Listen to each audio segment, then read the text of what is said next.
গতিকে এই মুহূৰ্তত মই ভাবোঁ যে আটাইতকৈ ইম্পৰ্টেণ্ট কথাটো হ'ল যিবিলাক পৰিয়ালৰ ঘৰবিলাক শুকাইছে তেওঁলোকৰ পৰিয়ালৰ কাৰণে 3টামানকৈ আঁঠুৱা, 3খনমানকৈ বিচনা চাদৰ আৰু 3খনমানকৈ পাতি বা ঢাৰি 1 নম্বৰ।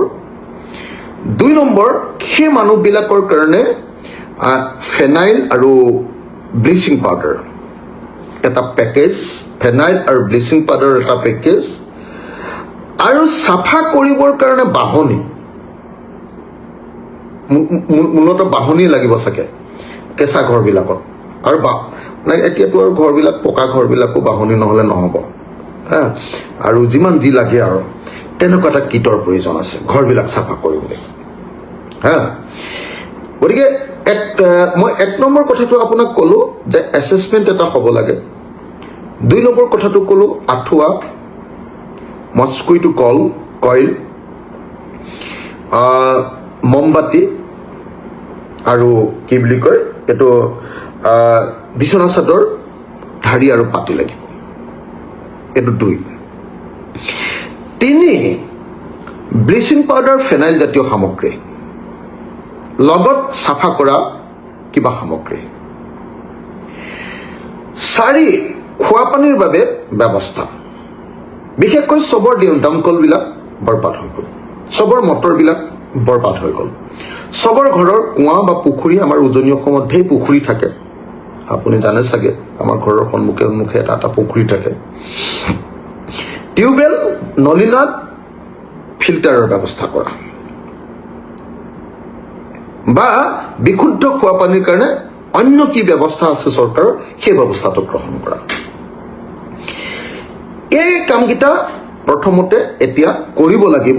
আৰু কৰিবৰ সময়ত যেতিয়া শিবিৰৰ পৰা বা ৰাস্তাৰ পৰা পৰিয়ালটো যাব, আপুনি যিটো মই সেইদিনা আপোনাক দিয়া পৰামৰ্শ বা অনুৰোধ অনুসৰি আপুনি এটা কিট উলিয়াইছে, মুখ্যমন্ত্ৰীৰ সাহায্য কিট বুলি, 5 কেজি চাউল, 2 কেজি দালি, মই আপোনাক ৰিকুৱেষ্ট কৰিছিলোঁ সেইদিনা, মিঠাতেল, নিমখ আৰু এনেকৈ আপুনি মোৰ কথাটো শুনিলে, তাৰ কাৰণে ধন্যবাদ।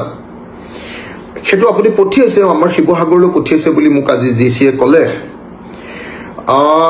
এতিয়া সেই বস্তুটো লগত পঠিয়াই দিব লাগিব এইকেইদিনত। সেইকাৰণে মই যিসকল মানুহে সাহায্য দিবলৈ আহিছে, সাহায্য দিবলৈ অহা মানুহবিলাককো কৈছোঁ যে এতিয়া এইকেইদিন খাব পৰাকৈ এতিয়া মানুহে দিয়া সহযোগিতাৰ কাৰণে, চৰকাৰৰ পৰা পোৱা সহযোগিতাই যথেষ্ট নাছিলে, মানুহে দিয়া সহযোগিতাৰ কাৰণে, অৰ্থাৎ অসমৰ সকলো ঠাইৰ পৰা অহা মানুহবিলাকে অনা সা সামগ্ৰীৰ কাৰণে এতিয়া আমাৰ ৰিলিফ মেটেৰিয়েলটো মোটামুটি কেইদিনমান খাব পৰাকৈ চবৰ লগত গোট খাই গৈছে।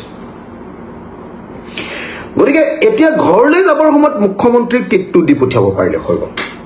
কিন্তু মুখ্যমন্ত্ৰীৰ কিটটোৰ লগত যদি আমি ঘৰলৈ যাওঁতে কাপোৰৰ এটা কিট, কাপোৰৰ কিটটো কি যে ঘৰৰ 2গৰাকী বা 3গৰাকী মহিলাৰ কাৰণে মেখেলা চাদৰ এযোৰ আৰু ব্লাউজ এটা, লগত ব্ৰা এটা আৰু কি কয় ব্ৰা আৰু পেণ্টি, মানে কি ক'ব এইটো, অন্তবাস সকলো মহিলাৰ কাৰণে, পুৰুষৰ কাৰণে চুৰিয়া এটা, পাঞ্জাবী, গেঞ্জি আৰু জাঙিয়া তেনেকুৱা, আৰু বাচ্চাৰ কাৰণে স্পৰ্টিং আৰু হাফ পেণ্ট বা লং পেণ্ট, এনেকুৱা এটা কাপোৰৰ ছেট। তেতিয়াহ'লে কি বস্তুবিলাক ক'লোঁ মই আপোনাক অনুৰোধ কৰিলোঁ যে আপোনাৰ খোৱা সামগ্ৰী যেনেকৈ কিটটো দিছে, তেনেকৈ আমি ঘৰলৈ পঠিওৱা মানুহবিলাকক চাফা কৰা বস্তুবিলাকৰ সামগ্ৰী, লগত ব্লিচিং পাউডাৰ, ফেনাইল, তাৰপাছত আঁঠুৱা, তাৰপিছত কম্বল এখনো লাগিব চাগে দেই, কাৰণ তলতে মানুহ হ'ব লাগিব এতিয়া, আঁঠুৱা, তাৰপাছত আপোনাৰ বিচনা চাদৰ এখন, ঢাৰি, পাতি, 3টামান অন্তত, 3টামানকৈ এই 3টা বস্তু হ'ব লাগিব।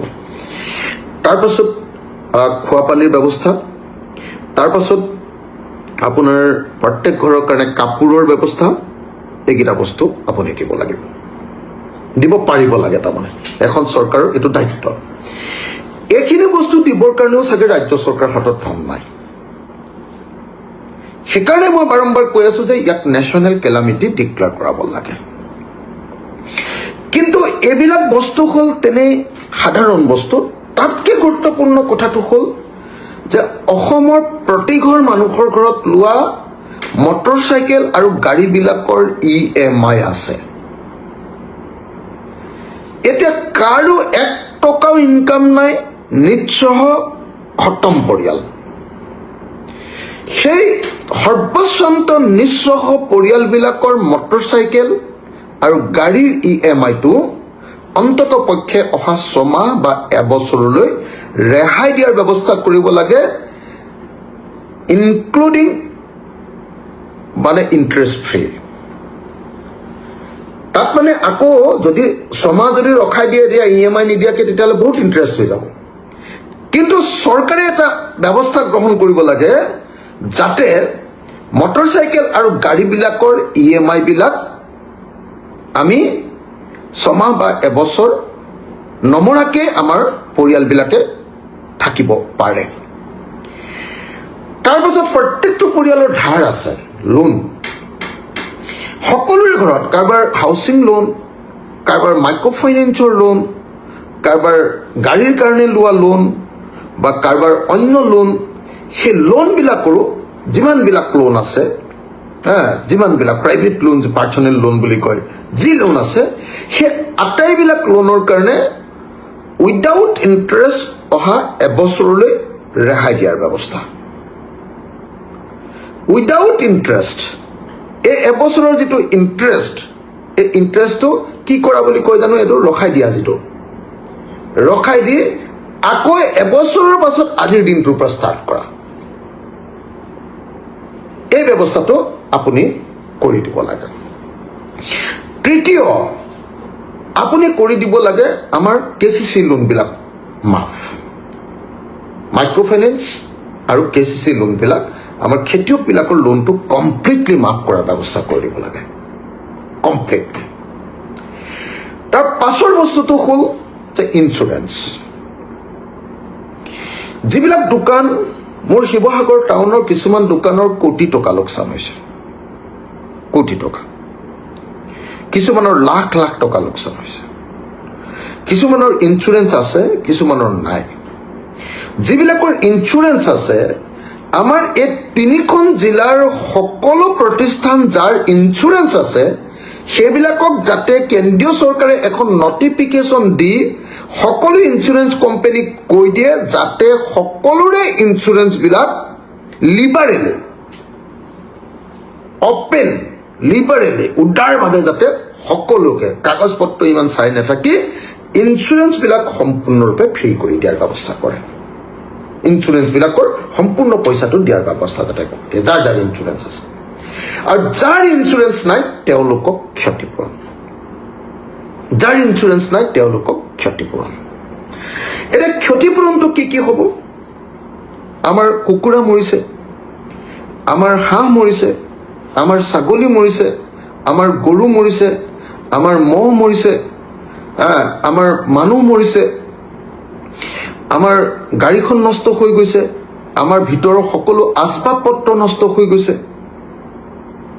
সেইকাৰণে মই ভাবোঁ যে এখন এখন ঘৰত মিনিমাম 10 লাখ টকাকে এটা ক্ষতিপূৰণ, যাৰ যাৰ বানপানী হৈছে বুলি এছেছমেণ্টত আহিব, সকলো পৰিয়ালকে 10 লাখ টকাকৈ এটা ক্ষতিপূৰণ দিয়াৰ ব্যৱস্থা।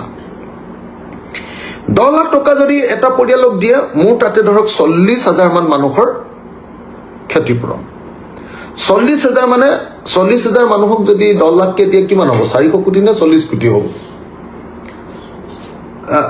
400 কোটি নে 40 কোটি হ'ব বাৰু? 400 কোটি বা 40 কোটি কিবা এটা হ'ব। 10 লাখ কি কয় 40,000 মানুহ ইনটু 10 লাখ, সেইখিনি ক্ষতিপূৰণ আপুনি দিব লাগিব। আৰু এইখিনি ক্ষতিপূৰণ দিবৰ কাৰণে ষ্টেট গভৰ্ণমেণ্টে কিমান পাৰিব মই নাজানো। 40,000 মানুহক 10 লাখকে দিলে কিমান হ'ব ভাইটি?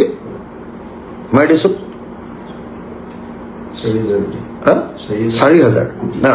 4,000 কোটি টকা।